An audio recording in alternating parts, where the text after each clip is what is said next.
Ito yung papaya na aming gulayan. At kung may manghihingi ay dito kukuha. Bagaman lagi namin ginugulayan ay napakasipag naman magbunga. Mula dito ay bumunga na yan. Kaya na marami na namin nakuha. Oh. Marami na. Yung pahinugan lang. Yung pahingian ay pahingian at yung panggulay ay panggulay. Ang maganda din ay may maliliit na bunga. Ito'y isang tangkay, mayroong tatlong bunga.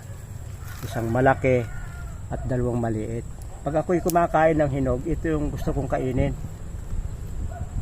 Dahil maliit lang. Saka makapal siya at walang buto. Yung maliit na yan. Kaya yan ang aking paboritong kainin. Pero masarap din naman kainin na rin. Ito lang yung aking paborito. Kaya pag ito yung inaatsara, ginugulay. Maganda. Yung mga panghalo-halo dito ay andyan lang naman sa paligid. Kahit na maski kailan ay talagang ako'y nagbubukod ng para sa panggulay at para sa hingian. Ay kung sir, pahingi ay kuha na ng isa doon sa pahingian. Pag sinabi mong kumuha na, pag sinabi mong hindi isa, baka kumuha ng 5, hindi kawawa naman yung iba.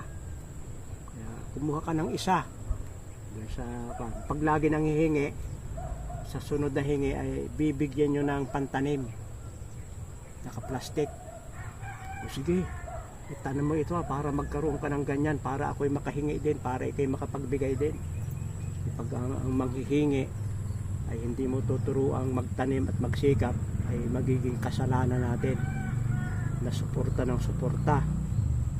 sa taong hindi nagsisikap, bigay ng ayuda, ng tulong sa mga taong hindi nagsisikap, ay sayang naman ang ating tulong.